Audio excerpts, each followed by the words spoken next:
YSR Congress party నాయకులు కూడా ఆవేదన వ్యక్తం చేస్తున్నారు. విజయసాయిరెడ్డి గారు వైఎస్ఆర్ కాంగ్రెస్ పార్టీకి, జగన్మోహన్ రెడ్డికి ద్రోహం చేశాడు అని భావిస్తున్నారు. అయితే వీటి గురించి పూర్తి వివరాలు తెలియాలంటే ఇంకా కొద్ది రోజులు సమయం పడుతుంది. విజయసాయిరెడ్డి గారు టీడీపీ నేతతో సమావేశం అయ్యాడా లేదా, అక్కడ ఏం చర్చించాడు, ఇలాంటి విషయాలన్నీ తెలియాలంటే ఖచ్చితంగా సమయం పడుతుంది.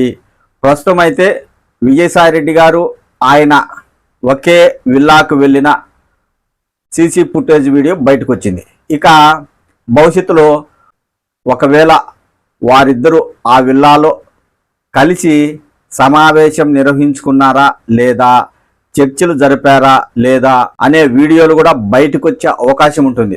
ఈ వీడియో బయటకు వస్తుందని ఎవరు ఊహించలేదు, అనుకోకుండా బయటకు వచ్చింది. అలాగే నిజంగా వారిద్దరూ చర్చలు జరిపి జగన్మోహన్ రెడ్డిపై కానీ, వైఎస్ఆర్ కాంగ్రెస్ పార్టీపై కానీ వ్యతిరేకంగా విజయసాయిరెడ్డి గారు టీడీపీ నేతతో చర్చలు జరిపి ఉంటే ఖచ్చితంగా త్వరలోనే అన్ని విషయాలు బట్టబయలయ్యే అవకాశం ఉంటుంది. ఒకవేళ అదే నిజమైతే వైఎస్ఆర్ కాంగ్రెస్ పార్టీ నాయకులు అలాగే కార్యకర్తలు విజయసాయిరెడ్డి గారిపై అసంతృప్తి, ఆవేదన వ్యక్తం చేసే అవకాశం ఉంటుంది. అయితే ప్రస్తుతానికైతే ఆయన కూడా కౌంటర్ ఇచ్చారు.